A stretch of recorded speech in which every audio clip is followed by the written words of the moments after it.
Drona career institute के online platform पर मैं हरदीप सिंह आप सभी का हार्दिक स्वागत करता हूं।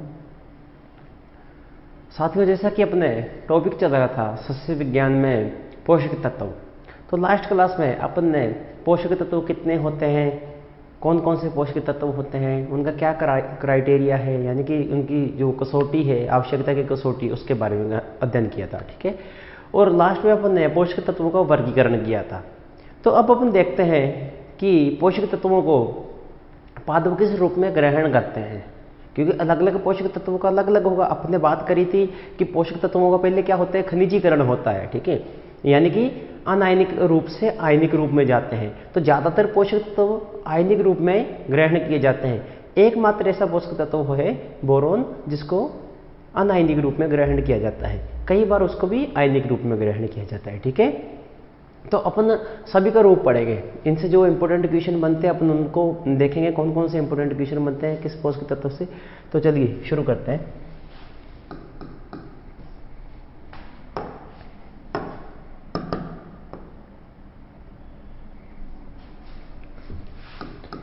हेडिंग लगाते हैं, पादपों द्वारा पोषक तत्वों का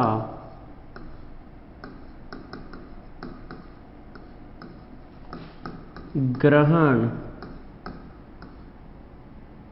किया जाने वाला रूप।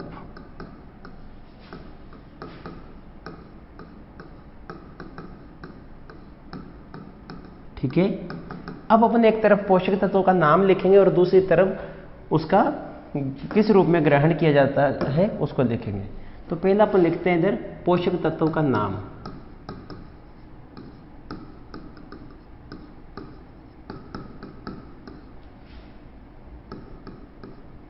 ठीक है, दूसरा लिखते हैं अपन रूप, यानी कि किस रूप में ग्रहण किया जाता है। ठीक है, अब पहला पोषक तत्व अपन इसमें लिखते हैं, अपन ने पहला पढ़ा था कार्बन। कौन सा? कार्बन, यानी कि सी। यहां सीधा अपन लिख देते हैं कार्बन यानी कि सी। अब देखिए, पौधे कार्बन को मुख्यतः किस रूप में ग्रहण करते हैं, तो CO2 के रूप में। किस रूप में? CO2 के रूप में। ठीक है, क्वेश्चन आ जाएगा कि पादप कार्बन को किस रूप में ग्रहण करते हैं। CO2 ऑप्शन आ गया, C ऑप्शन आ गया, C2 ऑप्शन आ गया, यानी कि कई अपने को घुमा के ऑप्शन दे देंगे। ठीक है, तो यानी कि किस रूप में ग्रहण किया जाता है, CO2। दूसरा अपन बात करते हैं हाइड्रोजन। किसकी? हाइड्रोजन की बात करते हैं, यानी कि H। तो हाइड्रोजन की बात करते हैं तो हाइड्रोजन को H2O से पादप ग्रहण करते हैं। किससे ग्रहण करते हैं? H2O से। तीसरा ऑक्सीजन।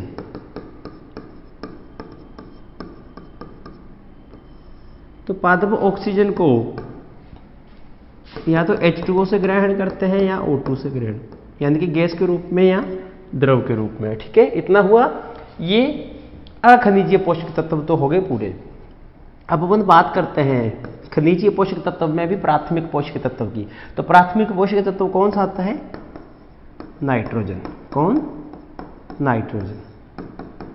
तो देखिए, पौधे ज्यादातर पौधे हैं वो NO3- यानी कि नाइट्रेट के रूप में ग्रहण करते हैं। NO3- को क्या बोलेंगे अपन? नाइट्रेट। ठीक है, आगे देखें, कुछ पौधे ऐसे हैं जो इसे अमोनिकल रूप में ग्रहण करते हैं, और जो पौधे नाइट्रोजन को अमोनिकल रूप में ग्रहण करते हैं उसको अमीनोफिलिक प्लांट कहते हैं। क्या कहते हैं? अमीनोफिलिक पादप। ठीक है, तो ये कौन कौन से पादप हैं, तो अपने को RPS से याद रखना है, यानी कि राइस यानी कि धान। ठीक है, राइस यानी कि चावल, पेडी यानी कि धान, एक ही बात होती है। दूसरा पोटैटो यानी कि आलू। क्या है? आलू। तीसरा है शुगर केन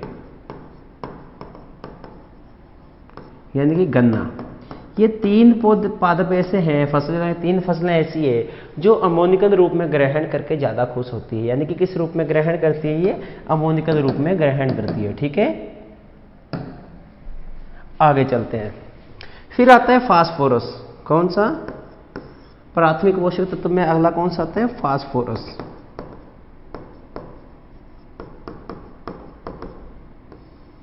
यानी कि पी, किस रूप में? फास्फोरस यानी कि पी।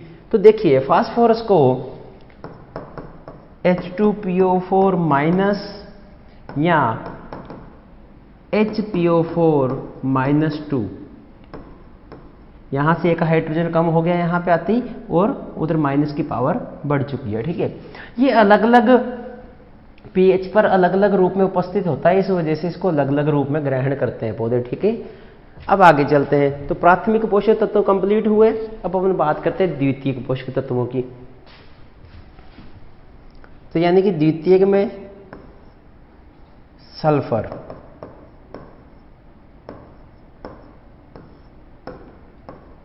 सल्फर आता है, यानी कि SO4-2, यानी कि सल्फेट के रूप में इसको ग्रहण करते हैं। आगे सातवां देखें तो क्या आएगा? कैल्शियम। क्या आएगा? कैल्शियम, यानी कि Ca। तो Ca को Ca+2 के रूप में ग्रहण करते हैं। ठीक है, अब नेक्स्ट पे चलते हैं। अब 8वां लिखते हैं अपन, मैग्नीशियम। मैग्नीशियम, ठीक है, यानी कि Mg। Mg को भी किस रूप में ग्रहण करते हैं? Mg+2 या 2+। ठीक है, अब अपने द्वितीयक पोषक तत्व भी समाप्त हुए। प्राथमिक हो गए, अखनिजीय हो गए 3, तो उसके बाद में खनिजी में प्राथमिक हो गया, यहां पे पोटेशियम रह गया। क्या रह गया? पोटेशियम। यहां पे ऐड कर देते हैं अपन पोटेशियम।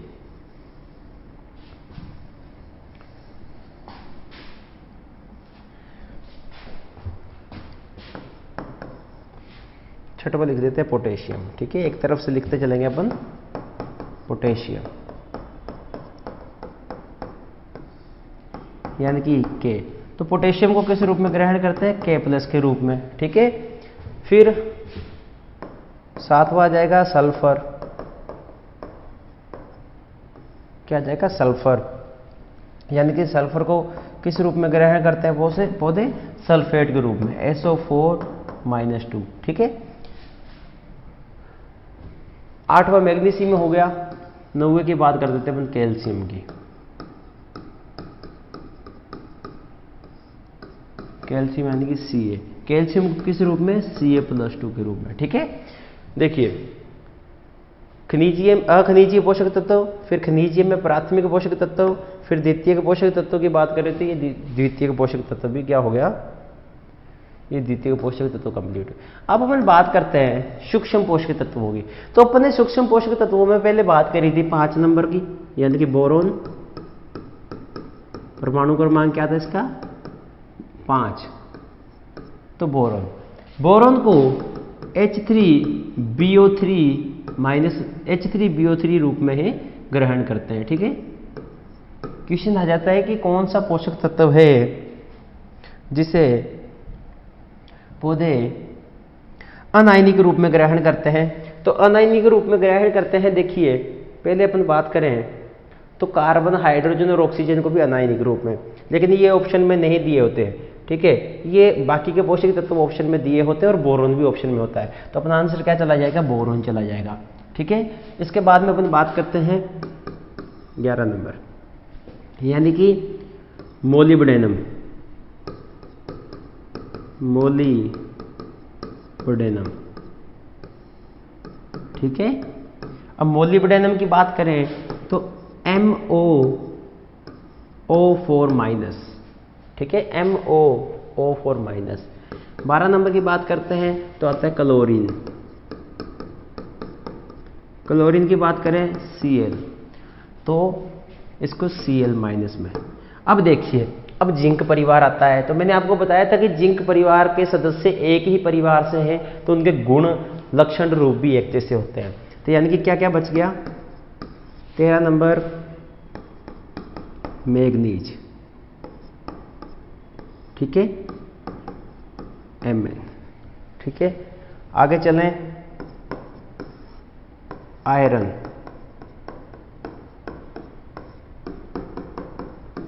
आगे चलें,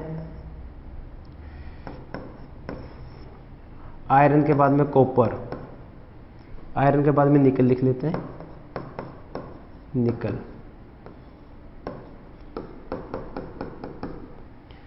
फिर 16 कॉपर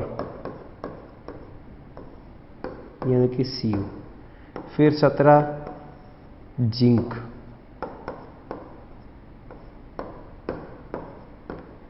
तो ये सभी एक ही परिवार के हैं, तो यानी कि ये +2 के रूप में Mn2 प्लस,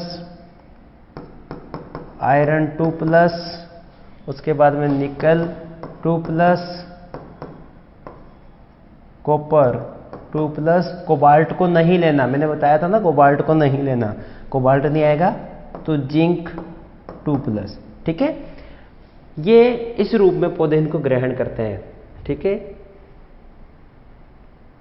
कई बार आ जाता है कि कौन सा पोषक तत्व है जो ऋणायन और धनायन दोनों रूप में ग्रहण किया जाता है, तो ऋणायन और धनायन देखो नाइट्रोजन को दोनों रूप में ग्रहण किया जाता है। ठीक है, विभिन्न पीएच पर विभिन्न रूपों में कौन सा पोषक तत्व पाया जाता है, तो विभिन्न पीएच पर विभिन्न रूपों में देखो फास्फोरस पाया जाता है। ठीक है, और आगे चलते हैं, निम्न में से कौन सा पोषक तत्व अनायनिक रूप में ग्रहण किया जाता है, तो बोरोन अनायनिक रूप में ग्रहण किया जाता है।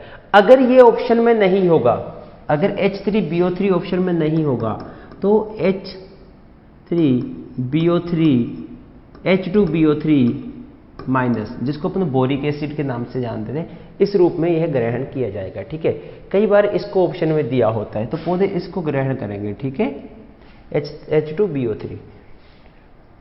बाकी अगर सूक्ष्म पोषक तत्वों की बात करें तो बोरोन हो गया, उसके बाद में मोलिब्डेनम MoO4 माइनस, उसके बाद में क्लोरीन माइनस। ठीक है, बाकी सारे ही पॉजिटिव प्लस में लिए जाते हैं, +2 की इनकी पावर है, तो +2 के रूप में इसको ग्रहण किया जाता है। ठीक है, ये सारे इनके रूप कंप्लीट होते हैं। अब अपन आगे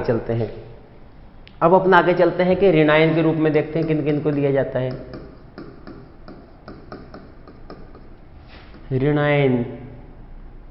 ऋणायनिक पोषक तत्व, आगे हेडिंग लगाते हैं, ऋणायनिक पोषक तत्व।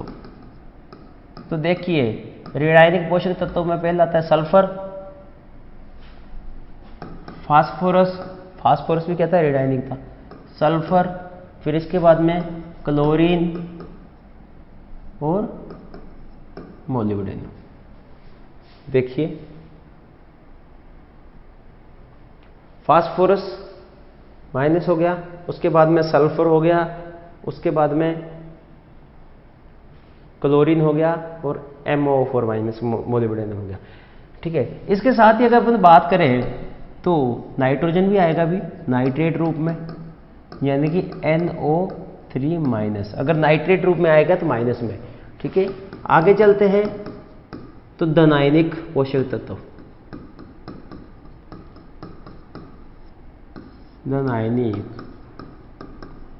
पोषक तत्व, किसकी बात कर रहे हैं, धनायनिक पोषक तत्व की। तो देखिए धनायनिक पोषक तत्व की अमोनिकल रूप भी क्या है, धनायनिक है। इसके बाद में फास्फोरस नेगेटिव है, यानी कि फिर क्या आ गया, पोटेशियम, उसके बाद में कैल्शियम, मैग्नीशियम, मैग्नीज, आयरन, निकल, जिंक और कॉपर, ये सारे क्या है, धनायनिक रूप में पोषक तत्व ग्रहण किए जाते हैं। अब अपन बात करते हैं पोषक तत्वों का धात्विक गुण के आधार पर वर्गीकरण। क्या है, पोषक तत्वों का धात्विक गुण के आधार पर वर्गीकरण।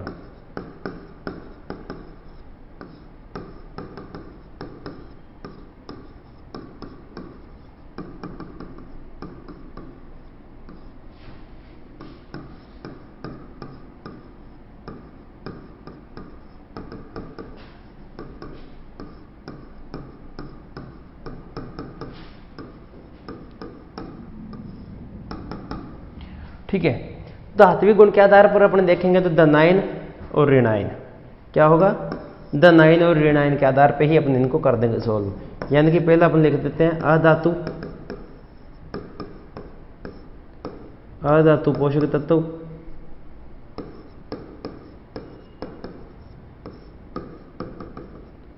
दूसरा लिखते हैं धातु पोषक तत्व।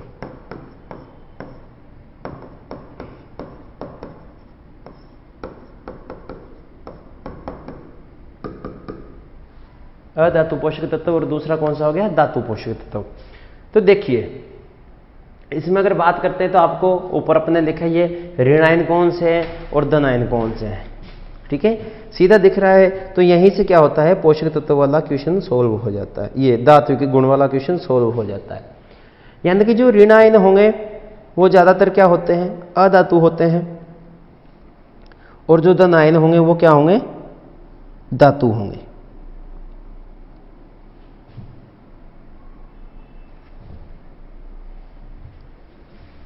तो देखो अधातु, अधातु में अपन बात करें नाइट्रोजन, इसके बाद में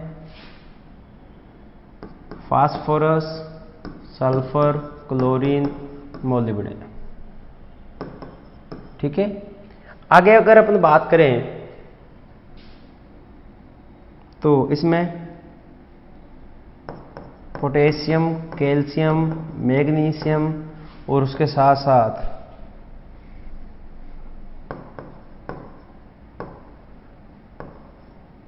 पोटेशियम, कैल्शियम, मैग्नीशियम और फिर क्या बचा, मैग्नीज, आयरन, निकल, जिंक और कॉपर। हाँ, अगर मोलिब्डेनम की बात करें तो मोलिब्डेनम 42 नंबर अगर परमाणु क्रमांक है तो डी ग्रुप का सदस्य है, किस में आ जाएगा, ये भी आ जाएगा इसमें, यानी कि धातु में, ठीक है। तो ये सारे पोषक तत्व, क्वेश्चन आ जाता है कि निम्न में से धातु कौन सा है पोषक तत्व है, अधातु पोषक तत्व कौन सा है, तो अपने को यहां से कर देना है, घबराना नहीं है, ठीक है ना। ये सारे ही लगभग कंप्लीट होते हैं, ये गुण कंप्लीट होते हैं। यानी कि अपन ने ऋण आयन कौन से हैं, धन आयन कौन से, ये देख लिया, ठीक है। अब अपन आगे चलते हैं।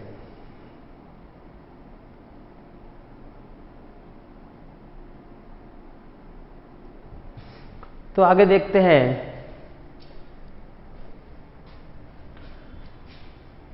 पोषक तत्वों का पौधों में लक्षण, पोषक तत्वों का, आवश्यक पोषक तत्वों का पौधों में लक्षण, ठीक है।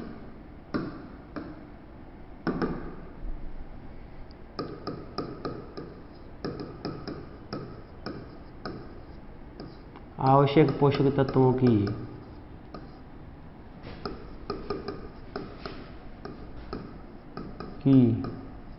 कमी के पादपों में लक्षण, ठीक है। आवश्यक पोषक तत्वों की कमी के पादपों में लक्षण। अब देखिए ये थोड़ा सा समझने वाला है, अगर आप इसको अच्छे से समझ लोगे इससे कई क्वेश्चन सॉल्व हो जाएंगे, ठीक है। ये अपन ने एक पादप बना दिया, क्या बना दिया, पादप का तना बना दिया। अब देखिए अगर अपन बात करें पत्तियों की तो मुख्यतः पादप में 3 तरह की पत्तियां देखने को मिलती है,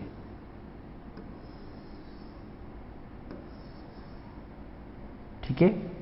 कितने तरह की, 3 तरह की पत्तियां पादप में देखने को मिलती है। कौन कौन सी भी देखिए, पुरानी पत्ती, नीचे नीचे वाली पत्ती क्या होगी, पुरानी पत्ती, उसके ऊपर मध्यम पत्ती, ये बीच वाली पत्तियां क्या कहलाएगी, मध्यम पत्ती। और जो ऊपर छोटी छोटी होती है, मध्यम पत्तियों की संख्या 2 से 3 काफी हो सकती है ना। नीचे नीचे वाली जो पत्तियां हैं जिनका साइज बड़ा है वो पुरानी होगी, क्योंकि सबसे पहले इन्हीं का निर्माण हुआ था, इस वजह से अब ये पुरानी हो जाएगी। अब अपन ऊपर देखेंगे तो मध्यम पत्तियां, और जो ऊपर नई पत्तियां आई होगी जिनका थोड़ा सा गहरा हरा रंग होता है वो नई पत्तियां होती है, यानी कि नई पत्ती। और फिर इसके बाद में आता है शीर्ष कलिका। क्या आता है? शीर्ष कलिका, यानी कि इनको अपन क्या बोलते हैं? शीर्ष कलिका, यानी कि इसको टर्मिनल बड भी बोला जाता है। क्या बोला जाता है? टर्मिनल बड।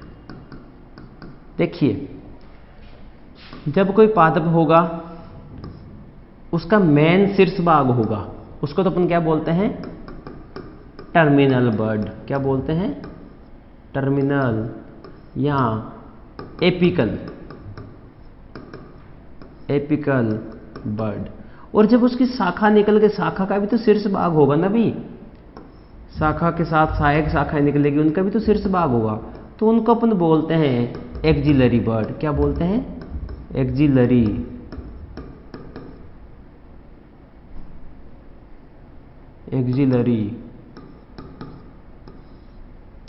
बर्ड। ठीक है, उसको एक्जिलरी बर्ड बोलेंगे। ये हुआ। अब देखिए, अपन ने क्या कहा कि पुरानी पत्ती, फिर मध्यम पत्ती, फिर नई पत्ती और फिर शीर्ष कलिका। ठीक है, अब अपन देखते हैं पुरानी पत्ती पर लक्षण किस किस पोषक तत्व के दिखाई देते हैं। तो प्राथमिक पोषक तत्व है ना जो तीनों, यानी कि NPK, उनके पोषक तत्व कहाँ पे दिखाई, उनके लक्षण के वो कमी के लक्षण कहाँ पे दिखाई देंगे? पुरानी पत्ती पर दिखाई देंगे। इसके साथ ही अगर अपन बात करें मैग्नीशियम की कमी के लक्षण भी कहाँ पे दिखाई देंगे? नई पत्ती पर पुरानी पत्ती पर दिखाई देंगे, है ना। इसके बाद में अपन बात करें मोलिब्डेनम, तो मोलिब्डेनम के लक्षण भी कहाँ दिखाई देंगे? पुरानी पत्ती पर। क्वेश्चन आ जाता है कि मैग्नीशियम की कमी के लक्षण कौन सी पत्ती पर दिखाई देते हैं? ऑप्शन दिया मध्यम पत्ती, पुरानी पत्ती, नई पत्ती और शीर्ष कलिका। तो कौन सी पत्ती पर दिखाई देते हैं? मध्यम पत्ती पर पुरानी पत्ती पर दिखाई देते हैं। ठीक है, ऑप्शन 4 दिए हैं क्योंकि मैग्नीशियम कहाँ लिखा है अपन ने? पुरानी पत्ती पर लिखा है। अब अपन बात करते हैं मध्यम पत्ती। तो मध्यम पत्ती पर बस जिंक एकमात्र पोषक तत्व है जिसकी कमी के लक्षण कहाँ पे दिखाई देते हैं? मध्यम पत्ती पर। कौन सा है वो? जिंक। अगर नई पत्ती पर बात करें अपन, तो नई पत्ती पर अब इनमें से पहले शीर्ष पे चलते अपन। शीर्ष पे बात करें तो शीर्ष पे कैल्शियम और बोरॉन। किसके? कैल्शियम और बोरॉन। ये दो पोषक तत्वों के लक्षण कहाँ पे दिखाई देते हैं? कैल्शियम और बोरॉन के शीर्ष पर। अब बचे कौन कौन? सल्फर, आयरन, मैग्नीज और कॉपर। सल्फर, आयरन, मैग्नीज और कॉपर, इनकी कमी के लक्षण कहाँ पे दिखाई देते हैं भी? इनकी कमी के लक्षण दिखाई देते हैं नई पत्ती पर। ठीक है, इतना समझ में आया। अब कमी के लक्षण क्या क्या होते हैं अभी पढ़ेंगे। पहला तो क्वेश्चन कैसे बनेगा कि कॉपर की कमी के लक्षण कौन सी पत्ती पर दिखाई देते हैं? चारों ऑप्शन में दे रखे हैं तो नई पत्ती। जिंक के लक्षण मध्यम पत्ती। प्राथमिक पोषक तत्वों के लक्षण कहाँ पे दिखाई देते हैं? तो प्राथमिक पोषक तत्वों के लक्षण पुरानी पत्ती पर दिखाई देते हैं। ठीक है, और अगर पूछ लेते हैं कि द्वितीयक पोषक तत्वों की कमी के लक्षण दिखाई देते हैं, ऑप्शन में पुरानी पत्ती, नई पत्ती और शीर्ष कलिका देके उपरोक्त सभी आंसर दे रखा है। तो द्वितीयक पोषक तत्व कहाँ कहाँ पे है? मैग्नीशियम द्वितीयक है, सल्फर द्वितीयक है, कैल्शियम द्वितीयक है। यानी कि आंसर क्या चला जाएगा?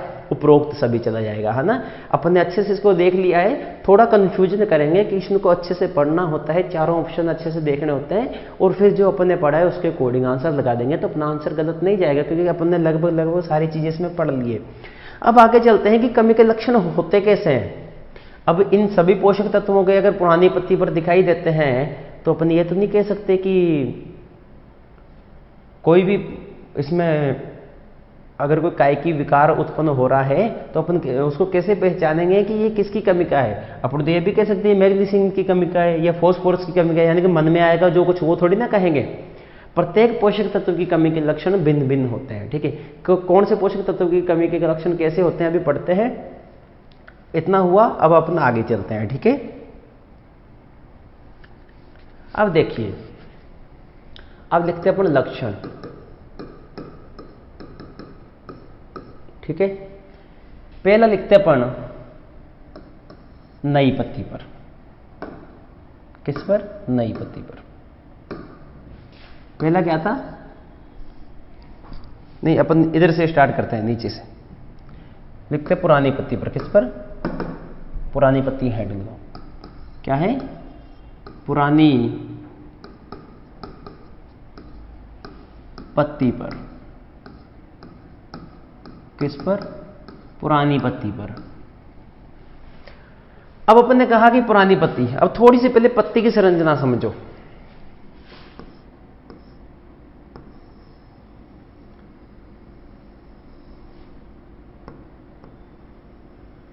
आपने ऐसे पत्ती देखी होगी। अरे देखिए भी, आपने ऐसी पत्ती देखी है, ठीक है। इसमें एक मध्य शिरा देखी होगी, ठीक है। इसको अपन क्या बोल देते हैं? इसको अपन बोल देते हैं मध्य शिरा, मध्य या मुख्य शिरा, मुख्य शिरा, ठीक है। इसके बाद में इससे ऐसे शिराएं निकलती हुई देखी होगी आपने।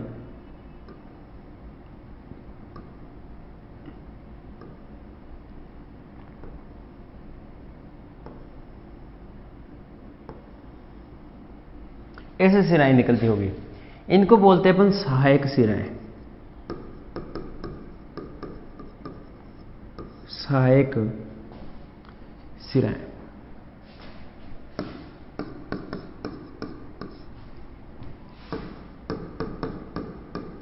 क्या बोलते हैं इनको? सहायक सिराएं बोलते हैं।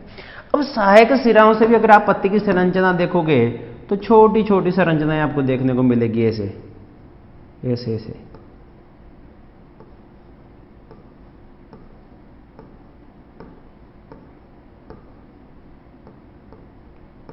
इन सिराओं को क्या बोलते हैं अपन? इनको बोलते हैं अपन सूक्ष्म सिराएं। क्या बोलते हैं? सूक्ष्म सिराएं।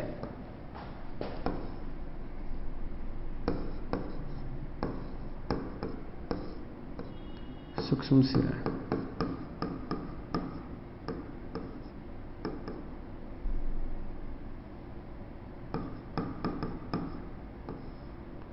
ठीक है, सूक्ष्म सिराएं।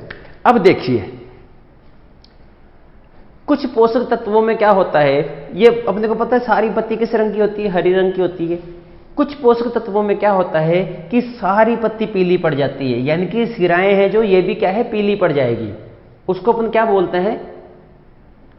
उसको अपन बोलते हैं क्लोरोसिस। जब संपूर्ण पत्ती पीली पड़ जाती है, यानी कि पत्ती का रंग पीला हो जाता है या हल्का पीला हो जाता है, उसको अपन क्या बोलते हैं? उसको बोलते हैं अपन क्लोरोसिस। कुछ शब्द समझना आप, क्लोरोसिस, ठीक है। क्लोरोसिस का मतलब क्या होता है? यहां पे लिख देता हूं मैं, क्लोरोसिस, ठीक है। क्लोरोसिस यानी कि इसका मतलब क्या होता है? संपूर्ण पत्ती का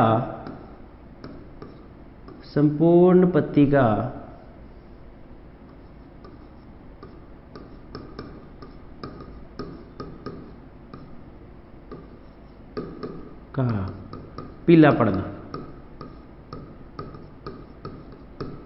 संपूर्ण पत्ती का पीला पड़ना, उसको क्या बोल देंगे अपन? क्लोरोसिस बोल देंगे, ठीक है। दूसरा होता है इंटरवेनल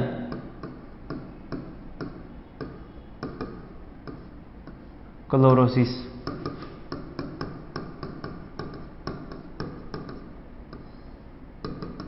यानी कि जब दो सिराओं के मध्य पीला पड़ेगा, उसको क्या बोल देंगे अपन? इंटरवेनल क्लोरोसिस। इसमें लिखते हैं सिराओं के मध्य से पत्ती का पीला पड़ना। सिराओं के मध्य से पत्ती का पीला पड़ना क्या कहलाता है? इंटरवेनल क्लोरोसिस। यह आपको समझ में आ चुका होगा। यानी कि अगर अपन लक्षण जैसे ही पढ़ेंगे, अगर वहां पे सिराओं के मध्य से पत्ती का पीला पड़ना, इसको न कह के अगर इंटरवेनल क्लोरोसिस कह देते हैं तो अपने को कोई दिक्कत नहीं होनी चाहिए, ठीक है। और क्लोरोसिस का मतलब यानी कि संपूर्ण पत्ती का पीला पड़ना। अब आगे चलते हैं, अब देखते हैं नेक्रोसिस। नेक्रोसिस किसको बोलते हैं भी?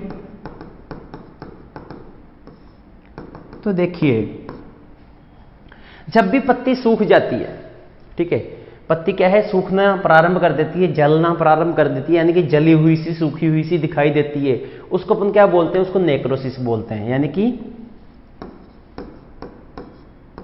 पत्ती का झुलसना या ऊतकों का मृत होना क्या कहलाता है, नेक्रोसिस कहलाता है। यानी कि कहीं पे नेक्रोसिस अगर शब्द भी यूज में लेते हैं तो अपने को घबराना नहीं है, उसको क्या बोलेंगे,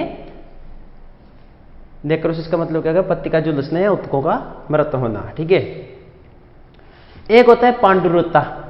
क्या होता है, पांडुरता, जिसको इंग्लिश में क्या बोलते हैं, इसियोलेशन। इसियोलेशन, इसमें भी क्या होता है, पत्ती का पीला पड़ना, पर किसकी वजह से, आपको पता है जब भी क्लोरोफिल का निर्माण होता है, निर्माण कब होगा, जब प्रकाश की उपस्थिति में पादप होगा। अगर आप हरे पादप को कभी गमले को उठा के छाया में रख के देखना, थोड़ी देर बाद में वो पीला पड़ जाएगा, यानी कि वहां पे क्लोरोफिल का निर्माण नहीं हो रहा। और क्लोरोफिल किस रंग का होता है, हरे रंग का होता है। इस वजह से पादप कैसे दिखाई देते हैं, हरे रंग के दिखाई देते हैं। ठीक है, यानी कि छाया की वजह से, छाया की वजह से क्लोरोफिल का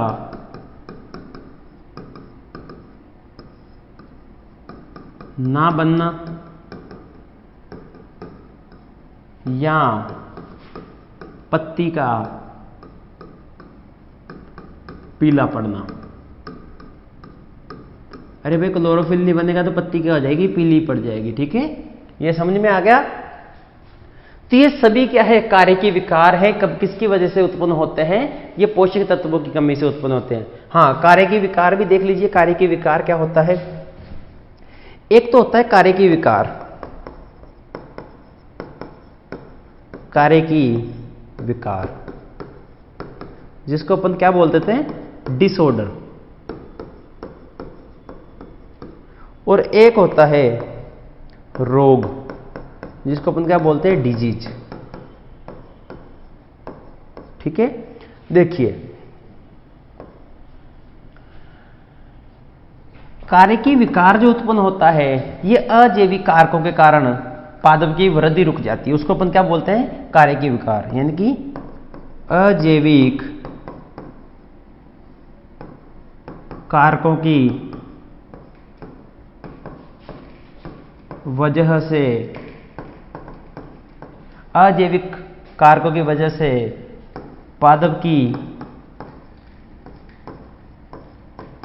वृद्धि का रुकना, उसको अपन क्या बोल देते हैं, उसको अपन कार्यकी विकार बोल देते हैं। अजैविक कारक क्या होते हैं भी, इसको भी थोड़ा सा समझ लो। ताप हो गया, नमी हो गया, प्रकाश हो गया, इसके साथ साथ ही पोषक तत्व हो गया।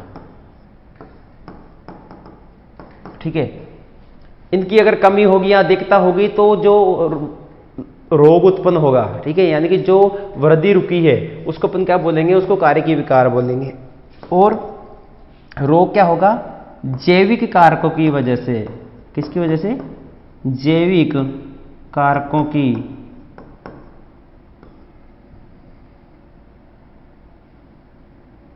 जैविक कारक क्या होंगे,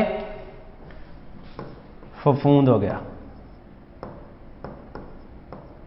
ठीक है, फफूंद, जीवाणु, विषाणु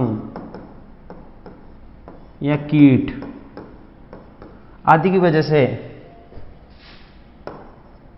आदि के कारण पादप की वृद्धि का रुकना।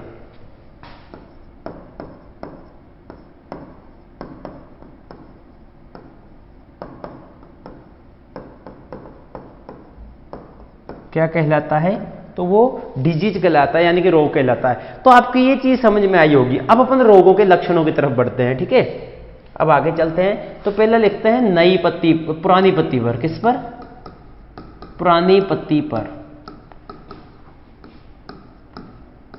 अब अपने को पता है कि पुरानी पत्ती पर अपने किस किस के प्राथमिक पोषक तत्वों के बारे में कहा था और उसके साथ साथ ही मैग्नीशियम और मोलिब्डेनम के बारे में कहा था। ठीक है,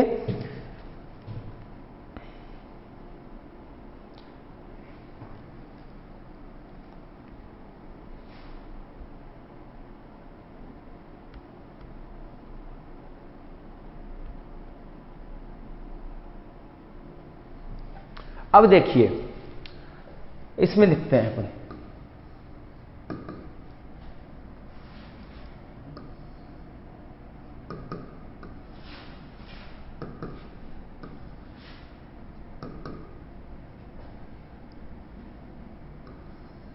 तो पुरानी पत्ती पर अपने 5 पोषक तत्वों के बारे में पढ़ा था। 5 पोषक तत्वों के बारे में लिखा था कि 5 पोषक तत्व होते हैं। तो पहला अपन लिखते हैं इसमें संपूर्ण पत्ती का पीला पड़ना,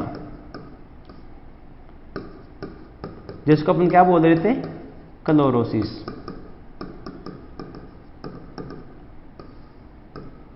ठीक है, अब संपूर्ण पत्ती का पीला पड़ना, तो ये किसकी कमी के लक्षण है, तो ये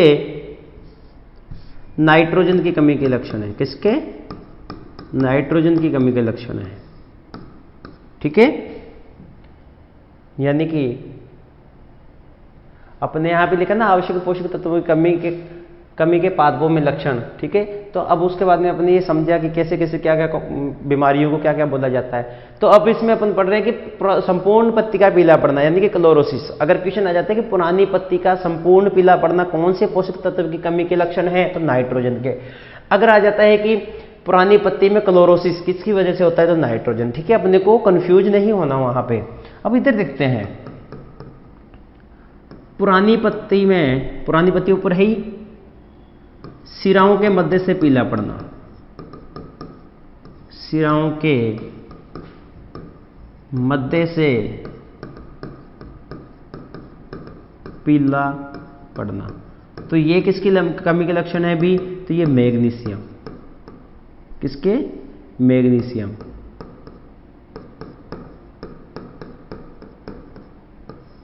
ठीक है, अब देखिए पत्ती का बैंगनी होना, पत्ती का बैंगनी होना। अगर पत्ती बैंगनी रंग की हो जाती है तो किसकी कमी के लक्षण है, फास्फोरस के। क्योंकि देखो फास्फोरस क्या करता है, फास्फोरस एंथोसाइनिन नाम का एक वर्णक होता है। वर्णक क्या होते हैं, जो पादपों में रंग का निर्माण करते हैं, यानी कि जिनकी वजह से पादपों में रंग दिखाई देता है, उनको वर्णक बोलते हैं। तो पत्ती की वजह से एंथोसाइनिन वर्णक का क्या हो जाता है, जमाव हो जाता है पत्ती में। फास्फोरस की जब कमी होगी, फास्फोरस क्या करता है, एंथोसाइनिन का स्थानांतरण करने का काम करता है। तो जब भी फास्फोरस की कमी हो जाएगी, स्थानांतरण रुक जाएगा, तो एंथोसाइनिन क्या है, एक ही जगह पर जमने लग जाएगा। जब एक ही जगह पर एंथोसाइनिन जम जाता है तो पत्ती का रंग कैसा हो जाता है, बैंगनी हो जाता है। ठीक है, अब आगे चलते हैं, किनारों का जलना, यानी कि किनारों का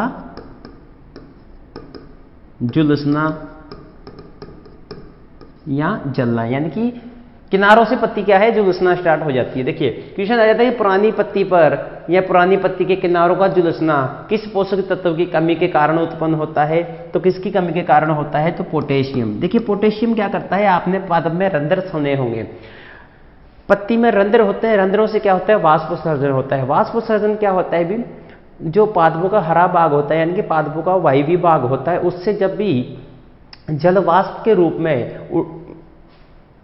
रूप में उड़ता है या जल वाष्प में बदलता है, तो उसको अपन क्या बोलते हैं, वाष्पोत्सर्जन बोलते हैं। ठीक है, वो क्यों होता है, जैसे अपने गर्मियों में अपने पसीना आता है तो वो क्या है, अपने त्वचा का तापमान क्या करता है, नियंत्रित करता है, यानी कि ज्यादा तापमान ना हो जाए। इसी तरह जब क्या नाम है, रंध्र खुलते हैं, तो रंध्र जैसे ही खुलेंगे वाष्पोत्सर्जन होगा, और वाष्पोत्सर्जन जैसे ही होगा तो क्या होगा कि पत्ती का तापमान स्थिर रहेगा। ठीक है, तो इस वजह से उसके लिए रंध्रों को खोलने और बंद करने का काम कौन करता है, तो पोटेशियम करता है, यानी कि ये रंध्रों को बंद और खोलने का काम करेगा। अब जब गेट को कोई खोलने और बंद करने वाला ही नहीं होगा, या तो गेट खुला ही रह जाएगा, यहाँ गेट बंद ही रह जाएगा। तो जब पोटेशियम की कमी हो जाती है तो क्या होता है कि किनारे झुलस जाते हैं, ठीक है, यानी कि रंध्र खुले हैं तो खुले रह जाएंगे, बंद होंगे तो बंद ही रह जाएंगे, और जब बंद हैं तो वो बंद रहेंगे तो तापमान बढ़ जाएगा, और तापमान बढ़ने की वजह से पत्ती के किनारों से झुलसना प्रारंभ कर देगी। तीसरा आता है कि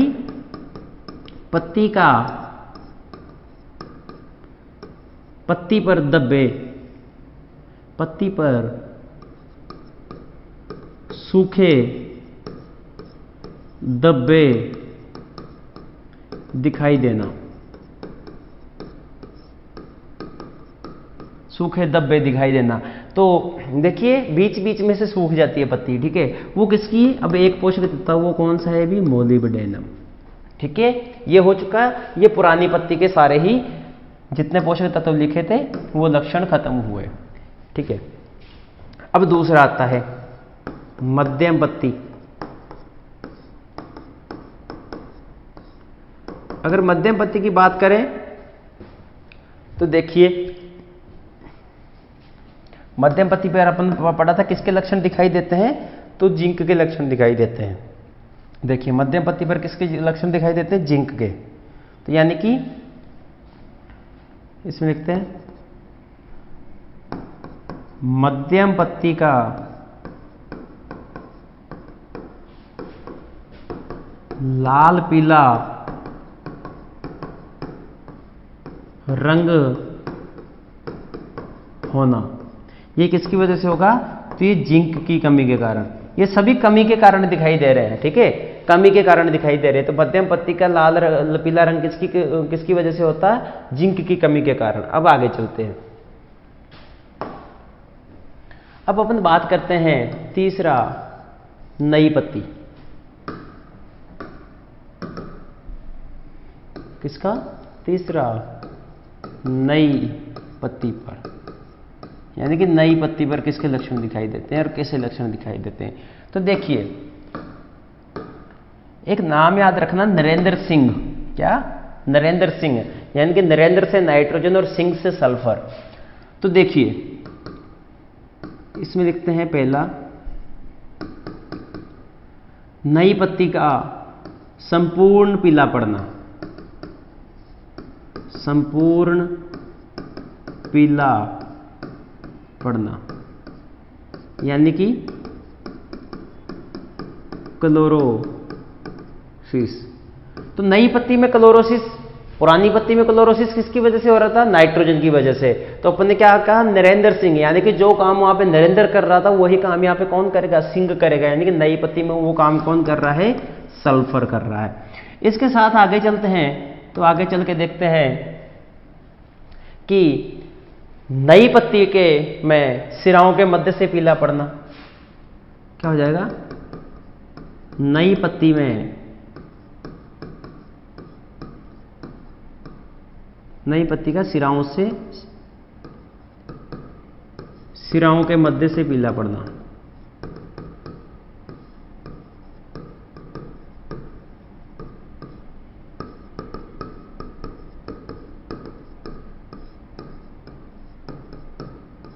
ठीक है, तो इसमें देखो मैग्नीज आता है, क्या आएगा, मैग्नीज। वहां पे मैग्नीशियम था, यहां पे मैग्नीज है, ठीक है। अब देखिए अगर मैग्नीज ऑप्शन में नहीं होगा तो दूसरा आंसर आ जाएगा आयरन। क्या आ जाएगा, आयरन, ठीक है। अब कॉपर बचा भी, कॉपर को अपन आगे पढ़ेंगे, जब कॉपर सभी एक एक पोषक तत्वों को पढ़ेंगे ना तब कॉपर के लक्षण बताऊंगा, क्योंकि कॉपर के ज्यादातर पत्तियों में इसके लक्षण ज्यादा दिखाई नहीं देते। कॉपर से ज्यादातर रोग उत्पन्न होते हैं। नींबू वर्गीय फसलों में क्या होता है, डाईबैक हो जाता है, यानी कि पौधे ऊपर से सूखना प्रारंभ कर देते हैं, है ना, तो वो कॉपर की वजह से होता है, ठीक है।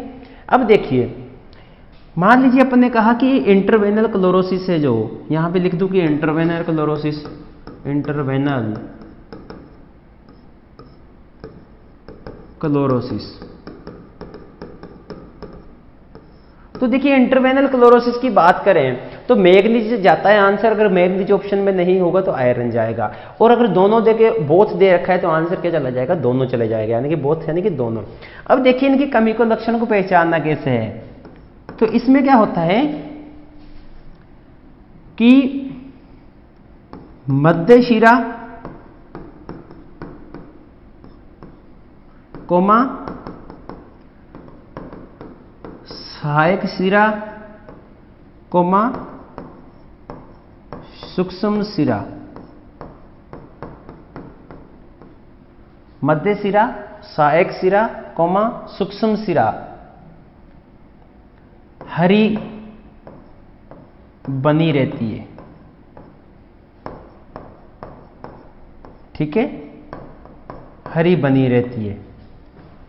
ठीक है, और इसमें क्या होता है कि मुख्य शिरा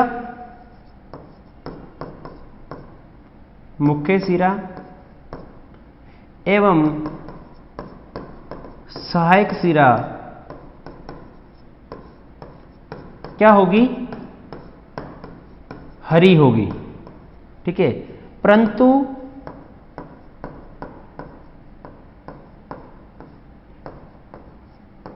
सूक्ष्म शिरा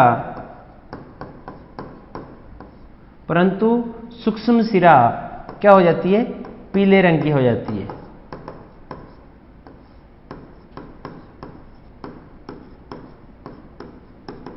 ठीक है, तो इससे अपन अंदाजा लगा सकते हैं कि किसकी कमी के लक्षण है। अगर अपन ने कहा था ना अभी इसमें, अभी देखा था अपन ने, तो ये सूक्ष्म शिराएं तो मैग्नीज की कमी में भी क्या रहती है, हरे रंग की बनी रहती है। ठीक है, ये तो पीली पड़ती, ये तो हरी रहती है, ये तो दोनों में हरी रहेगी, सहायक शिरा और मध्य शिरा तो। लेकिन सूक्ष्म शिरा है, ये भी क्या होती है, मैग्नीज की कमी में तो हरी बनी रहती है, लेकिन आयरन की कमी में क्या होता है, ये पीली पड़ जाती है। तो अपन इससे पहचान लेंगे कि किसकी कमी के लक्षण है।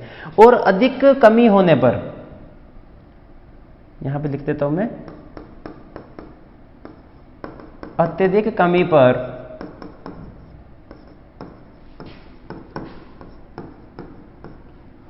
नेक्रोसिस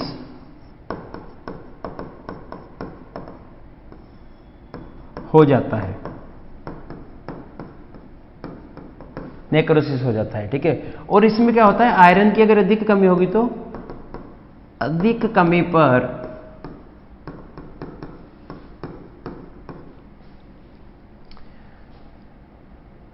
पत्तियां सफेद हो जाती है। कई बार यह भी क्वेश्चन आ जाता है कि कौन से पोषक तत्व की कमी के कारण पत्तियां सफेद हो जाती हैं या पादप सफेद रंग का हो जाता है, तो आयरन की कमी के कारण। अधिक कमी पर पत्तियां सफेद हो जाती है। ठीक है, पत्तियां क्या हो जाएगी, सफेद हो जाएगी। तो ये इतना हुआ, यानी कि नई पत्तियों के, जो नई पत्तियों पर भी क्या थे, कमी के लक्षण थे, वो समाप्त हुए। अब अपन आगे चलते हैं। तो अब आगे एक पत्ती बचती है, शीर्ष कलिकाएं। कौन सी कलिकाएं बचती है, शीर्ष कलिकाएं। तो शीर्ष कलिका पर अपन ने देखा था कि 2 पोषक तत्वों का अपन ने नाम लिखा था। कौन कौन से थे वो, कैल्शियम और बोरोन।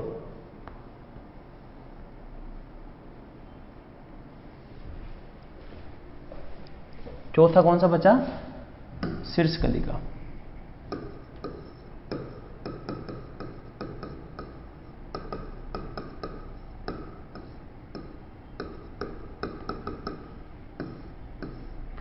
तो अगर अपन देखें शीर्ष कलिका पर, तो शीर्ष कलिका पर कौन कौन से पोषक तत्व थे, 2 पोषक तत्व थे। एक तो कैल्शियम और एक था बोरोन। कैल्शियम और दूसरा क्या था, बोरोन। देखो, अगर बोरोन की कमी होगी तो जो शीर्ष कलिका है वो चाबुक यानी कि विप, चाबुक जानते हो, जो घोड़े के एक लंबा सा, घोड़े के मारने के लिए एक डंडा होता है, उसके आगे ऐसे एक रस्सी बंधी हुई होती है, उसको चाबुक बोलते हैं, और उसको इंग्लिश में क्या बोलते हैं, विप।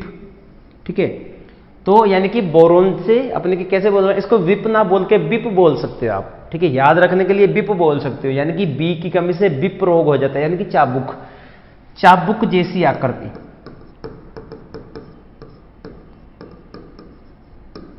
आकृति हो जाती है। ठीक है, यानी कि नई शीर्ष कलिका की चाबुक जैसी आकृति किस पोषक तत्व की कमी के कारण होती है? तो बोरोन की कमी के कारण होती है। अब आगे देखते हैं इधर, तो कैल्शियम की कमी से शीर्ष कलिका की आकृति हुक जैसी हो जाती है, यानी कि हुक जैसी आकृति हो जाती है। ठीक है, हुक जैसी आकृति किसकी कमी से होगी? तो हुक जैसी आकृति, अगर पौधे में कैल्शियम की कमी है तो हुक जैसी आकृति हो जाएगी। ठीक है, तो ये किस बोरोन की कमी और कैल्शियम की कमी के लक्षण कहां पे दिखाई देते हैं? तो ये शीर्ष कलिका पर दिखाई देते हैं। तो ये पौधों में पोषक तत्वों की कमी के लक्षण समाप्त हुए। ठीक है, अब अपन यहीं से याद रखते हैं कि पोषक तत्वों की गति। देखिए, पोषक तत्व, कुछ पोषक तत्व होते हैं जो अधिक गतिशील होते हैं, कुछ पोषक तत्व होते हैं जो कम गतिशील होते हैं। तो अपन उनको देखते हैं, अब कौन कौन से पोषक तत्व कितने गतिशील होते हैं। अगर देखा जाए तो पोषक तत्व कहाँ से कहाँ आते हैं, अपन ने खनिजीकरण में पढ़ा था, खनिजीकरण और स्वांगीकरण अवशोषण उसमें पढ़ा था कि पोषक तत्व हैं वो मृदा में कहाँ से आते, पहले मृदा से प्रारंभ होते हैं, यानी कि पोषक तत्वों की गति अपने को मृदा में भी पढ़ने को पड़ेगी। दूसरी बात, अब पोषक तत्वों का जब अवशोषण हो जाता था, पोषक तत्वों का स्थानांतरण कहाँ होता था? पौधे में होता था। यानी कि मृदा जो पोषक तत्वों की गति है वो किस में पढ़नी पड़ेगी? पौधों में भी। यानी कि अगर अपन पोषक तत्वों की गति पढ़ते हैं तो दो जगह पे पढ़नी पड़ेगी, मृदा में और पादपों में। तो इनकी पोषक तत्वों की गति मृदा में अलग होती है और पादपों में अलग होती है। ये क्वेश्चन पे डिपेंड करता है कि क्वेश्चन किस हिसाब से पूछता है। अगर एग्जामिनर क्वेश्चन पादपों में पूछेगा तो अपने को पादपों के हिसाब से आंसर देना है, और अगर एग्जामिनर मृदा में पोषक तत्व में गति पूछता है तो अपने को मृदा में जो पोषक तत्व में गति पड़ी है उसके अनुसार अपने को आंसर देना है। ठीक है, अब लिखते हैं पोषक तत्वों की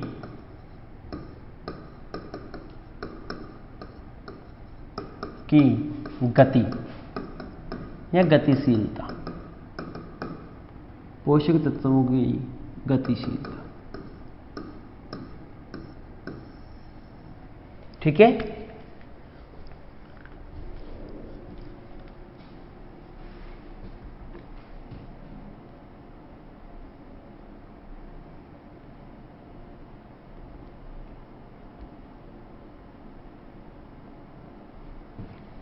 पहला लिखते हैं पादपों में।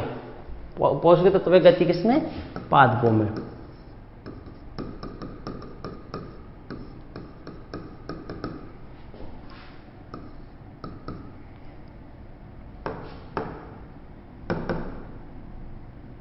ठीक है, अब इसको अपने को चार भागों में बांट लेना है। पहला,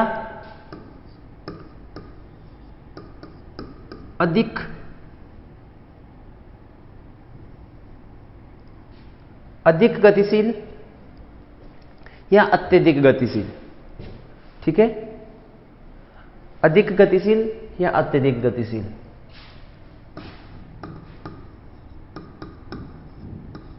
अधिक गतिशील,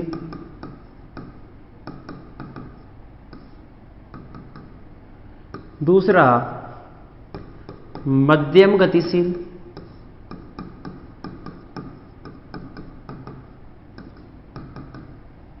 तीसरा कम गतिशील। अभी याद हो जाएगा ट्रिक से, है ना।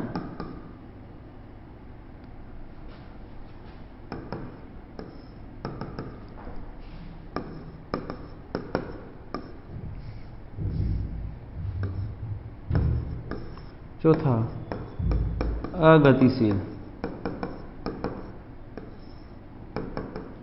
हाँ, ये मात्रा थोड़ी सी गलती होगी।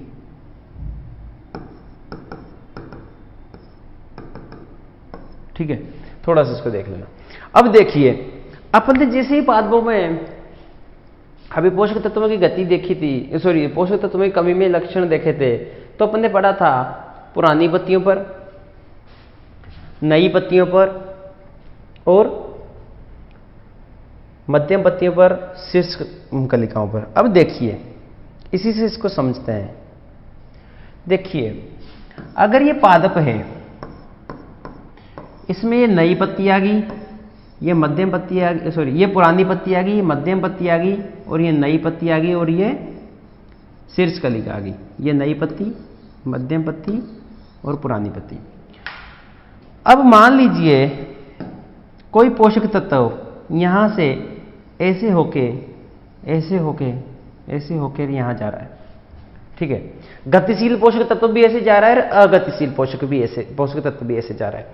अगर मैं बात करूं अगतिशील पोषक तत्व की,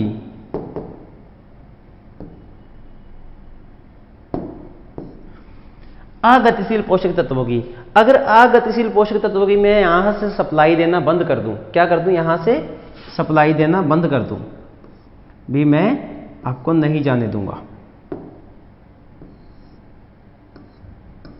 ठीक है। तो जैसे ही मैंने सप्लाई देना यहां से बंद किया, सभी पोषक तत्व क्या है, वहीं के वहीं रुक जाएंगे। अब ये पत्ती बड़ी है तो यानी कि इसमें क्या होगी, उसकी सांद्रता भी ज्यादा होगी। ये पत्ती इससे छोटी है यानी कि इसमें सांद्रता भी क्या होगी, उससे कम होगी, है ना। और अगर अपन ऊपर की बात करें, ये पत्ती और छोटी है तो इसमें सांद्रता भी क्या होगी, इससे कम होगी। अगर अपन देखें तो ये सांद्रता घटती जा रही है। अगर अगतिशील पोषक तत्व था, उसकी सप्लाई यहां से अपन ने बंद कर दी थी, तो पोषक तत्व वहीं के वहीं रुक जाएंगे और पोषक तत्व की कमी के लक्षण सबसे पहले कहां दिखाई देंगे, शीर्ष भाग में। और अगर पोषक तत्व गतिशील है तो अगर मैं यहां से सप्लाई देना बंद भी कर दूंगा, यानी कि यहां से सप्लाई देना बंद कर दूंगा, तो ये ऐसे खत्म होगा, यानी कि इनकी सांद्रता भी ऊपर चली जाएगी, ऐसे खत्म होता जाएगा। तो अब मेरे को बताओ पोषक तत्व की कमी के लक्षण कहां दिखाई दिए, पुरानी पत्ती पर। अगर गतिशील था तो पुरानी पत्ती पर, यानी कि जैसे जैसे अपने पादपों में ऊपर की तरफ बढ़ते जाएंगे, पोषक तत्वों की गतिशीलता क्या होती जाएगी, गतिशीलता कम होती जाएगी। तो यानी कि अपने को सीधा सा लिख देना, अत्यधिक गतिशील कौन, पुरानी पत्ती वाले, पुरानी पत्ती वाले। अब पुरानी पत्ती में कौन कौन बताइए तो, एनपीके और मैग्नीशियम और मोलिब्डेनम, बात खत्म। मध्यम गतिशील यानी कि मध्यम पत्ती वाले, मध्यम पत्ती में कौन था, जिंक, यानी कि जिंक हो गया। कम गतिशील यानी कि नई पत्ती वाले,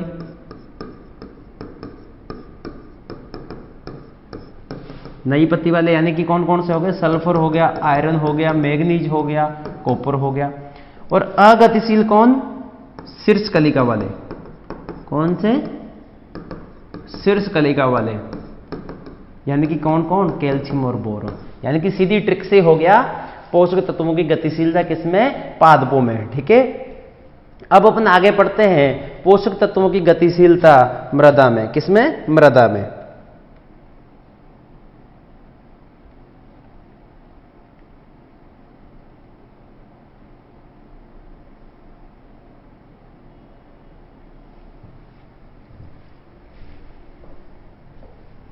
दूसरा लिखते हैं मृदा में।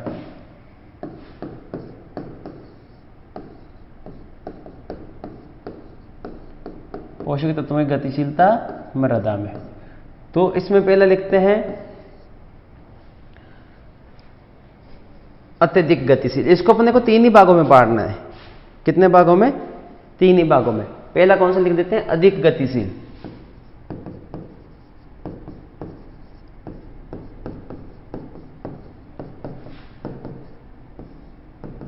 ठीक है। दूसरा कम गतिशील,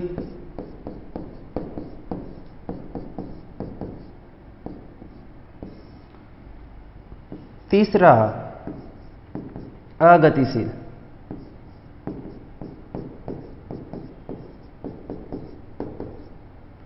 तीसरा क्या है, अगतिशील। अब देखिए इस एक ट्रिक याद रखना, नरेंद्र सिंह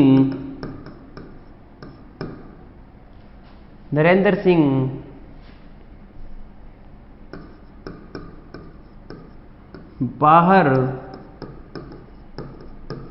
चलने का मन है। क्या, नरेंद्र सिंह। अभी अपने नरेंद्र सिंह नाम याद रखा था, तो वहां से अपने को याद रहेगा नरेंद्र सिंह। यहां पे एक चीज और ऐड कर दो, कल, नरेंद्र सिंह कल बाहर चलने का मन है। तो नरेंद्र से नाइट्रेट, ठीक है, और सिंह से SO4 - 2 सल्फेट, ठीक है। बाहर यानी कि बोरोन, कल यानी कि क्लोरीन, ठीक है। चलने का मन यानी कि मन में से मैग्नीज। ऐसे याद रह जाएगा भी, ये ट्रिक से याद रख लेना इसको। ये गतिशीलता का क्रम घटता जा रहा है। सबसे ज्यादा गतिशील कौन? नाइट्रेट, उससे कम सल्फर, उससे कम बोरोन, उससे कम क्लोरीन, उससे कम मैग्नीज, ठीक है। आगे चलते हैं तो आगे एक याद रखना, अमन की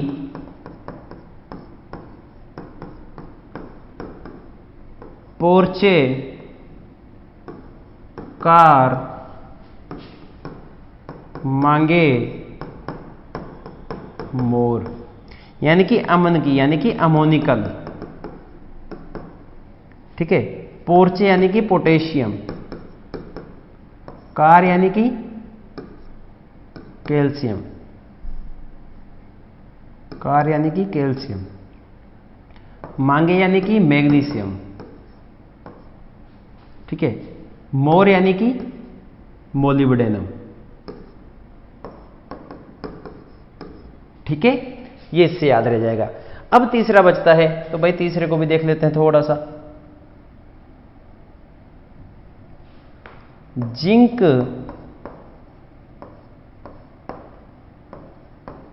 हैप्पी हैप्पी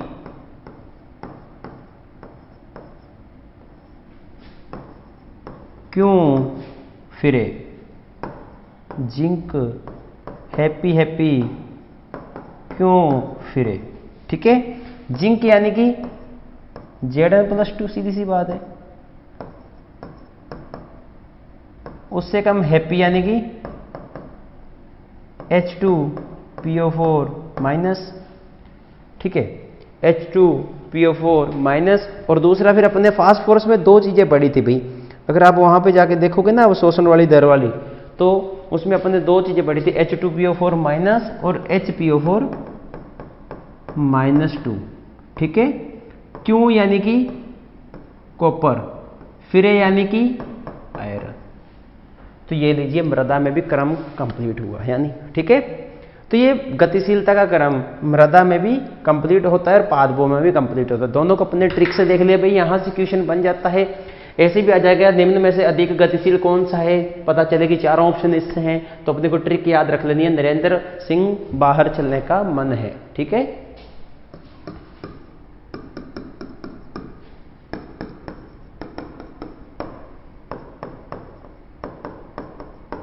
ऐसे अपने को याद रह जाएगा, ठीक है। तो देखते भी आज अपन ने क्या क्या पढ़ लिया।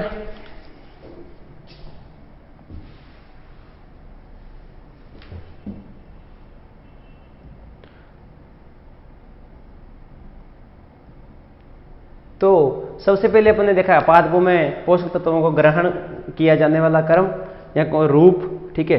अपन ने उसके बाद में ये इसको कंप्लीट किया, ट्रिक से देखा था। इसके बाद में धात्विक कौन से हैं, अधात्विक कौन से, ऋणायनिक कौन से और धनायनिक कौन से हैं, ठीक है। इन पोषक तत्वों को देखा। उसके बाद में अपन ने पौधों कमी के लक्षण देखे, पौधे के पत्तियों को 4 भागों में बांट दिया, चारों में जो जो अपने नाम लिखे वो अपने देख लिए कौन कौन से पोषक तत्व में कमी के कहाँ लक्षण दिखाई देते। आगे चलें तो अपने पत्ती की थोड़ी सी संरचना को समझा, कौन कौन सी मुख्य सिराएं होती है, कौन सी मध्य सिराएं होती है और कौन सी सहायक सिराएं होती है। उसके साथ साथ ही अपन ने कार्य की विकार यानी कि डिसऑर्डर क्या होता है, डिजीज क्या होता है ये देखा, पांडुरता यानी कि एसिलेशन क्या होता है, उसके साथ साथ क्लोरोसिस नेक्रोसिस अपन ने ये समझा, ठीक है। आगे चलते हैं तो आगे चल के अपन ने देखा कि पुरानी पत्ती पर ये लक्षण दिखाई देंगे तो कौन से पोषक तत्व की कमी के लक्षण है। फिर अपन ने नई पत्ती पर देखा, उसके साथ साथ ही अपन ने क्या देखा, शीर्ष कलिका पर अगर हुक जैसी आकृति हो जाती थी कैल्शियम की कमी है और चाबुक जैसी आकृति हो जाती थी बोरोन की कमी है। आगे चलें तो पोषक तत्वों की गतिशीलता देखी, अधिक गतिशील, मध्यम गतिशील, कम गतिशील और अगतिशील, यानी कि इसको अपने उन्हीं लक्षणों वाली ट्रिक से, उन्हीं पोषक तत्वों की ट्रिक थी ना जो, उसी से अपन ने कंप्लीट कर लिया। आगे चलें तो आगे अपन ने मृदा में गतिशीलता को देखा, अपन ने 3 ट्रिक लिखी और 3 ही भागों में बांटा, अधिक गतिशील, कम गतिशील और अगतिशील, ठीक है। इसको अच्छे से याद करना, बार बार लिख के याद करना ताकि यहाँ से अपना क्वेश्चन गलत ना हो। फिर अपन आगे से पोषक तत्वों को अच्छे से पढ़ेंगे, ठीक है, एक एक पोषक तत्व को लेके। आज का लेक्चर यहीं पे खत्म करते हैं। Okay, thank you.